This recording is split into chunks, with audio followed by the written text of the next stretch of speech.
As 100 melhores histórias da Bíblia. 3. Caim e Abel.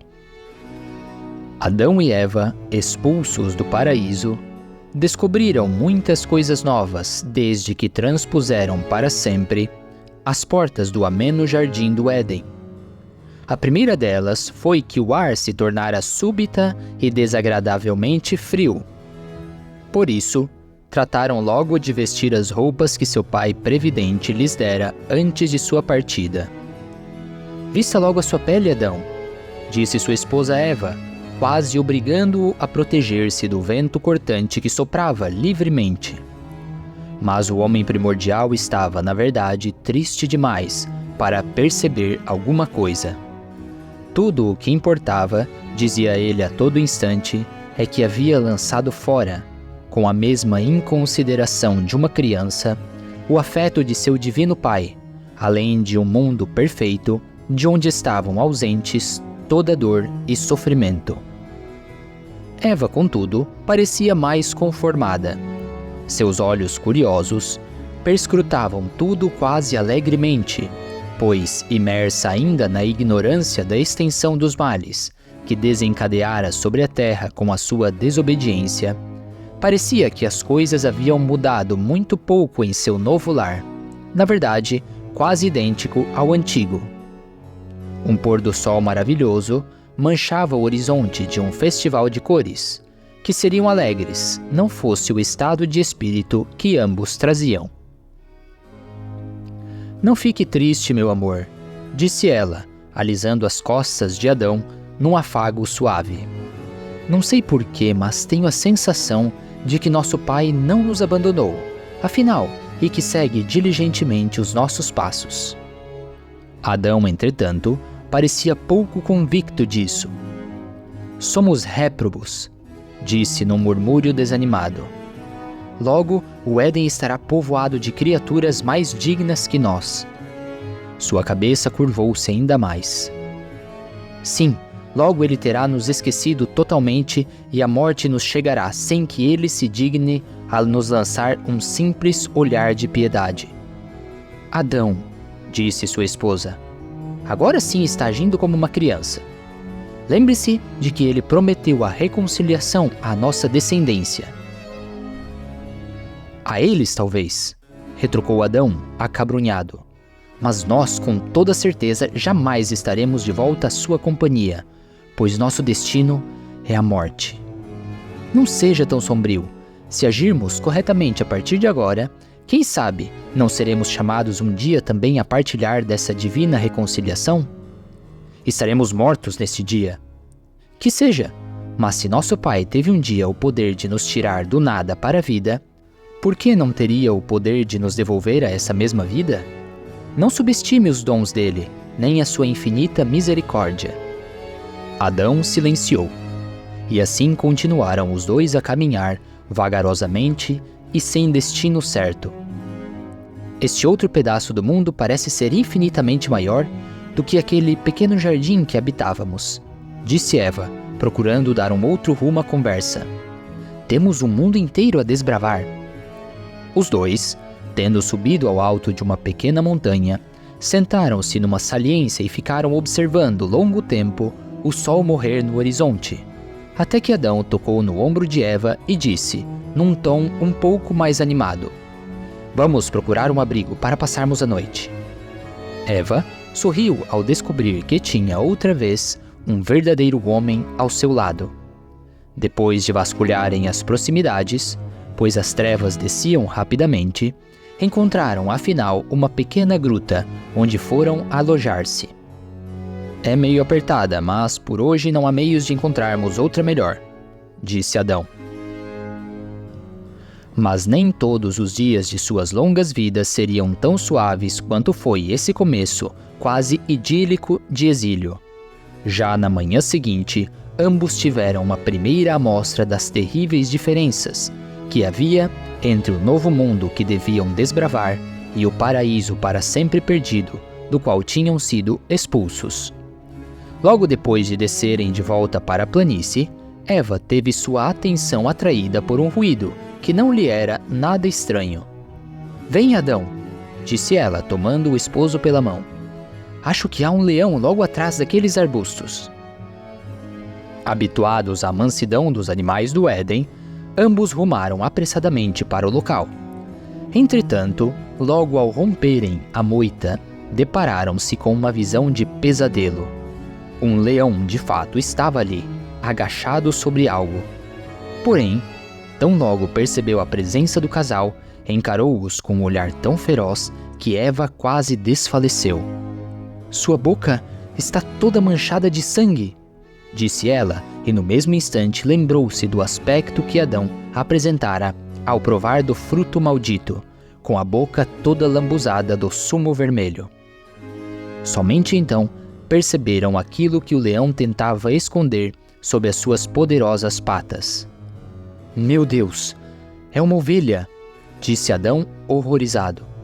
Sim, era uma ovelha, ainda a debater-se num último e desesperado espasmo para tentar se livrar das garras implacáveis de seu agressor. O homem fez um movimento na direção da fera para tentar evitar que a morte se consumasse, mas foi impedido por um grito de sua mulher: Não, não faça isso! E o fez em boa hora, pois o predador, pondo-se em pé num salto, pareceu disposto a liquidar com toda e qualquer coisa que tentasse impedi-lo de se fartar com a sua presa.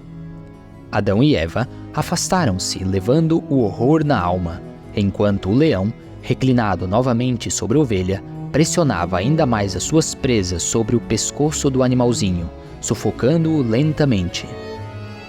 O mais forte doravante a massacrar o mais fraco, disse Adão, com o rosto coberto pelas mãos. Eva, sentada numa pedra, também deixou que as lágrimas corressem livremente pelo rosto, até que uma folha caiu sobre o seu cabelo, deslizando até o seu regaço. Num gesto mecânico, ela apanhou delicadamente, apenas para vê-la esfarelar-se entre os seus dedos. E então outras, muitas outras, começaram a descer sobre si como uma lenta e persistente chuva da morte. Os dois, abraçados, observaram aquele espetáculo deprimente, sem conseguir mover os pés do lugar, até verem-se rodeados por um tapete dourado de folhas secas e completamente mortas. O outono estava chegando e tudo na natureza parecia tornar-se sombrio, como que num prenúncio de morte. Os animais, tomados por um furor assassino, tratavam de prover-se a qualquer custo para os tempos difíceis que se anunciavam. Para toda parte onde voltavam seus olhos, Adão e Eva viam cenas de ininterrupto morticínio, na terra, no céu e nas águas, de tal sorte que Adão chegou a convencer-se de que eles próprios não estavam a salvo de se converterem também em presas de algum outro animal. Tendo sido retirado de todas as criaturas o privilégio da isenção da morte, a natureza parecia bradar através do vento cortante: nada mais de favoritos em meu reino. O mundo passara a ser uma guerra aberta, onde ao fraco e ao imprudente estava reservada a pior parte. Tomando de um pedaço de madeira, Adão começou a desbastá-lo desesperadamente com uma pedra. O que está fazendo? Perguntou Eva. Precisamos nos defender? Disse ele, arfando na ânsia de ter logo nas mãos algo afiado que pudesse ajudá-los a se defender. Entregue desesperadamente ao seu ofício, sentiu que algo lhe escorria pela fronte, descendo do alto da testa. Levando a mão às faces, recolheu delas uma linfa incolor e pegajosa. — O que é isto? Disse para si mesmo. — Suor, respondeu Eva, cabisbaixa, esfregando o líquido entre os dedos. Adão nada mais disse, pois lembrara-se imediatamente da maldição que o Senhor lhe lançara no dia da expulsão, e recomeçou a trabalhar arduamente. O primeiro homem sabia que desde aquele instante nada mais conseguiria obter deste mundo sem verter em troca grandes quantidades daquela linfa amaldiçoada. Foi um tempo difícil aquele. Adão e Eva, submetidos à dura privação do primeiro inverno sobre a face da terra, julgaram que dali para frente o mundo seria sempre daquele jeito, sombrio e sem vida. A morte chegou também à natureza. Dizia Adão, quase todos os dias, pois rara era a ocasião em que não era surpreendido pelos sinais inequívocos daquela. Entretanto, Deus, apesar de parecer ausente todo este tempo, havia preparado algumas surpresas verdadeiramente reconfortantes, que davam ao casal original a ideia de que nem tudo estava inteiramente perdido. Veja, Eva, a neve começa a derreter, disse Adão um belo dia à sua esposa. A mulher correu a ver aquilo que parecia ser um verdadeiro renascimento. De fato, um aquecimento gradual da atmosfera começara a trazer de volta à Terra os sinais de um renascer de toda a natureza.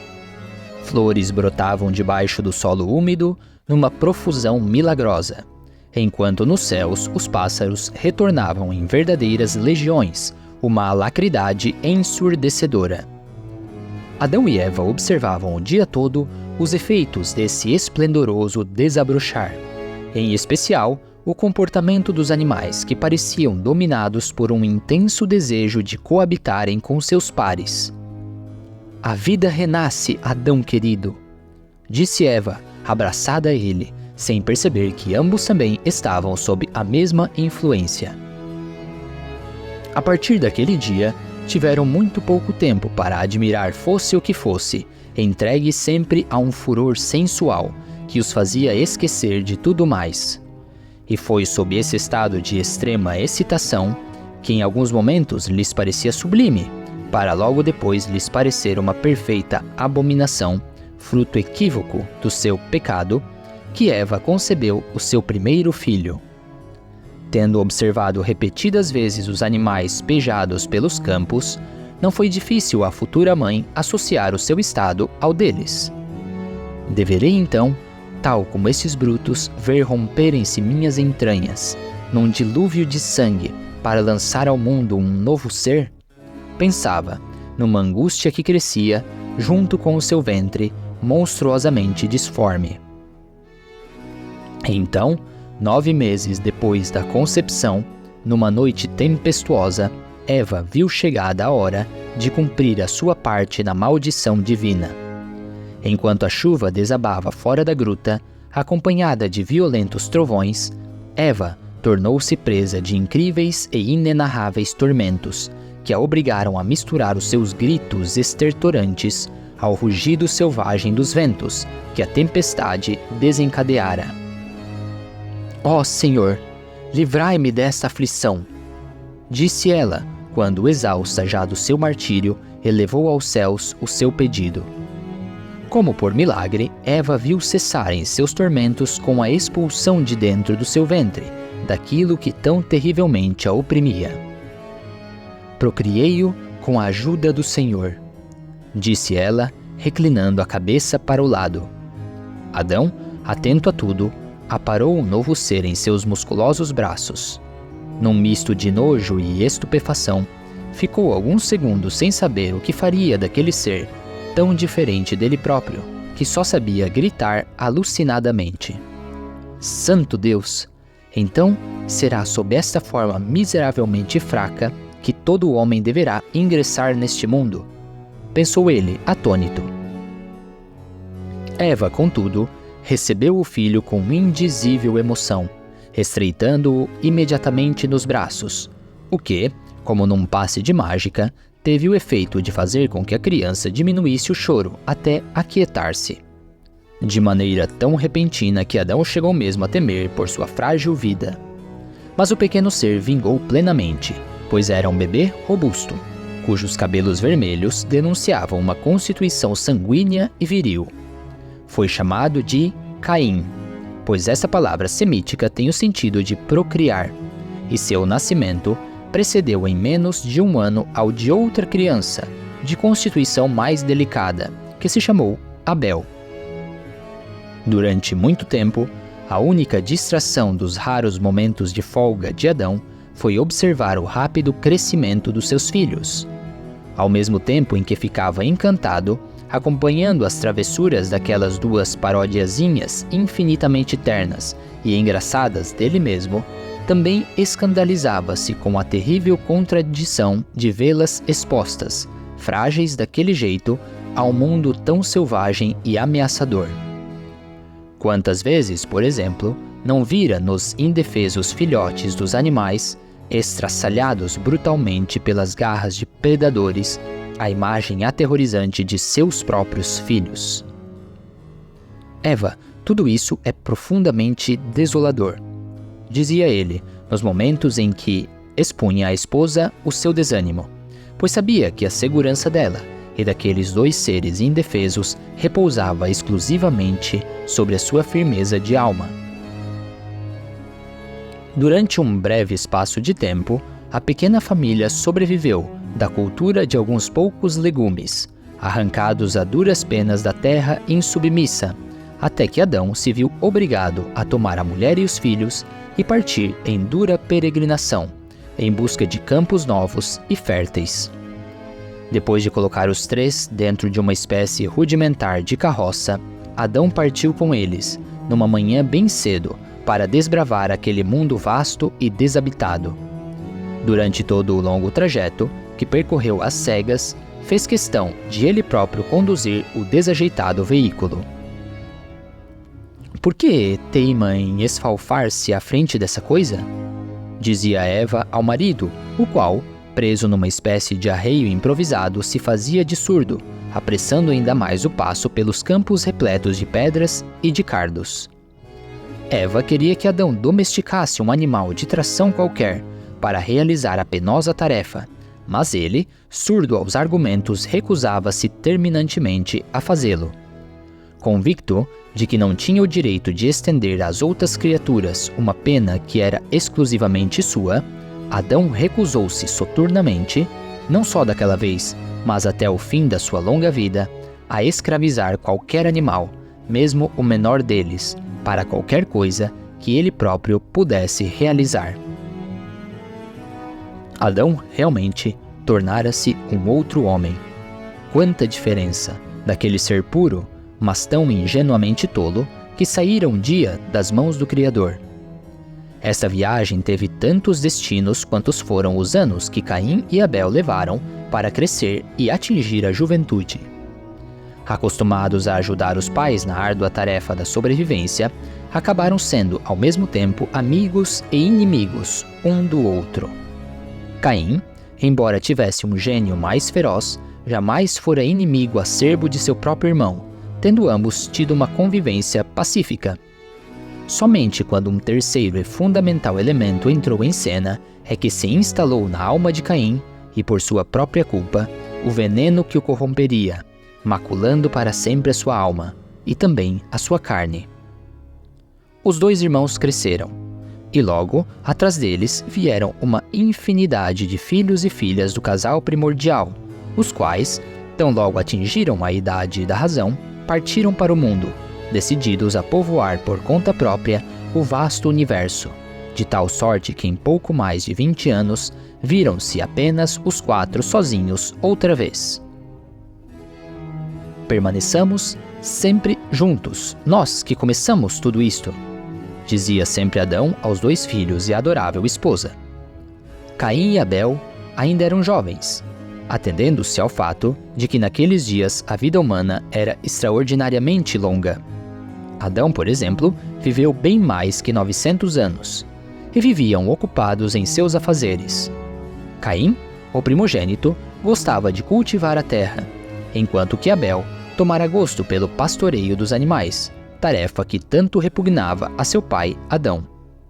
Essa divergência de gostos entre os irmãos, que por si só não poderia jamais originar a discórdia, que tão fatal seria a ambos, mostrar-se-ia, no entanto, decisiva na hora em que, fazendo cada qual uso de suas habilidades, viram-se obrigados a provar qual delas era mais agradável ao Senhor, aquele ente misterioso do qual seus pais falavam com tanto carinho, mas também com bastante temor. E tudo deu-se assim. Um dia, Adão cozia alguns vegetais quando percebeu que a fumaça que saía do cedro ardente subia numa coluna retilínea em direção aos céus. Ora, Adão sempre tivera uma profunda nostalgia das conversas que tivera com seu pai nos dias amenos do jardim. Então, decidido a restabelecer de alguma forma o vínculo sagrado, confeccionou com algumas pedras uma espécie de mesa sagrada, que nada mais era do que o protótipo rudimentar do primeiro altar, e nela fez arder alguns cereais recém-colhidos, como maneira de agradecer ao Criador pela abundância, além de tê-lo como participante, ainda que simbólico, de sua ceia. A todos agradou essa ideia, principalmente a Eva, que ansiava por ver seus filhos receberem a bênção que ela própria perdera de seu Deus. No mesmo dia, fez-se a queima das oferendas. Caim, tomando dos produtos da terra, fez uma fogueira enorme para si, enquanto Abel colocou sobre a sua as entranhas de algumas ovelhas abatidas. Logo, as duas fogueiras começaram a arder sob os aplausos do manso Abel. Para seu irmão, no entanto, aquilo se convertera em uma disputa surda, na qual esperava levar a melhor.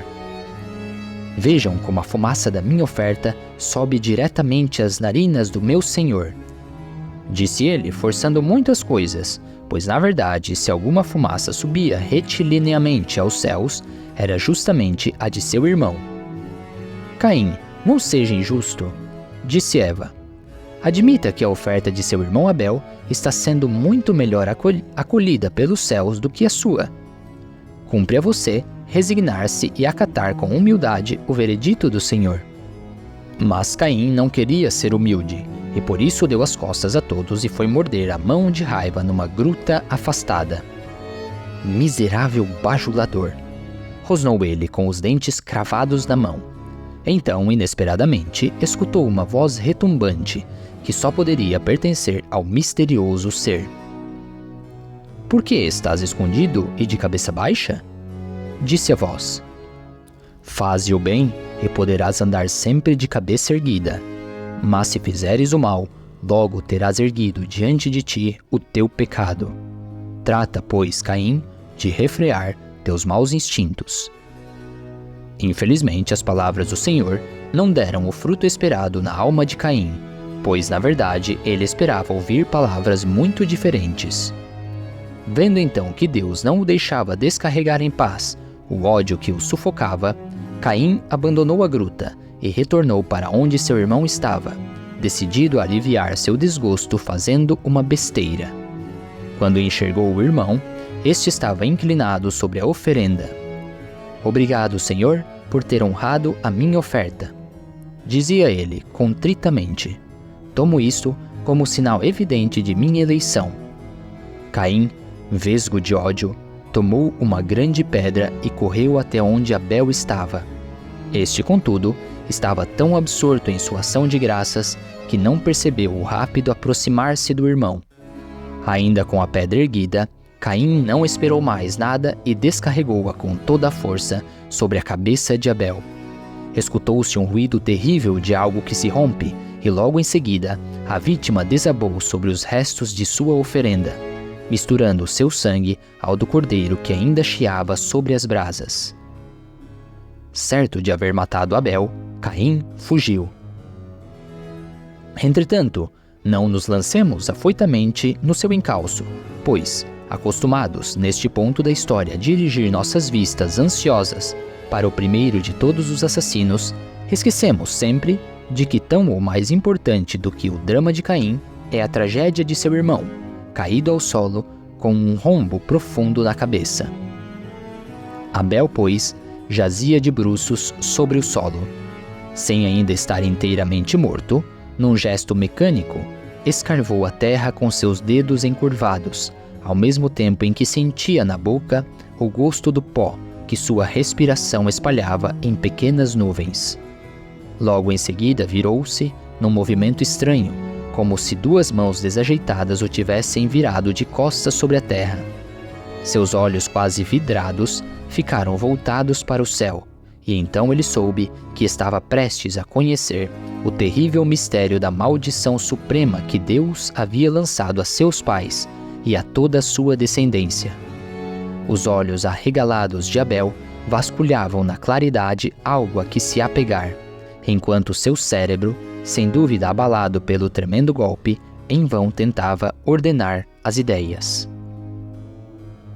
Abel, entretanto, era um homem de fé. Podemos ter quase a certeza de que, de alguma maneira, a imagem daquela divindade que ele jamais pôde ver, ou da qual nunca ouviu a voz, esteve presente em suas visões, ainda que de um modo dramaticamente confuso. Em pleno delírio, remexeu os olhos num espasmo que deixou à mostra duas escleróticas muito brancas, dando ao seu rosto a aparência angustiante dos que nada podem ver. Cego para as coisas deste mundo, Abel contemplava agora as coisas divinas. Seu rosto impassível e seu peito imóvel eram a denúncia mais expressa de que o alento divino finalmente o abandonara. E acabou-se. Caim corria loucamente para longe do seu crime. Um misto de remorso e de receio de ser punido o impelia para longe da cena do crime. Caim pressentia que aquele ser misterioso, que lhe dirigira uma censura antes mesmo que ele cometesse o ato hediondo, poderia a qualquer momento voltar a falar-lhe. Além do mais, como poderia ele encarar seu pai e sua mãe depois do que fizera? Nesse instante, porém, Caim teve seus passos detidos, justamente por aquela voz. Caim, onde está teu irmão Abel? Atemorizado, num primeiro momento, o assassino encolheu-se junto a um rochedo, como um lagarto. Acuado, entretanto, por nova indagação, Caim sentiu-se tomado por uma súbita revolta e disse, abandonando seu esconderijo: Sei eu onde Abel está? Sou por acaso o pastor de meu irmão? Deus, entretanto, voltou à carga. Não adianta tentar me enganar, filho de Adão. A voz de teu irmão sobe até mim da terra encharcada de sangue. O Senhor falava essas coisas, entretanto, num tom surpreendentemente calmo.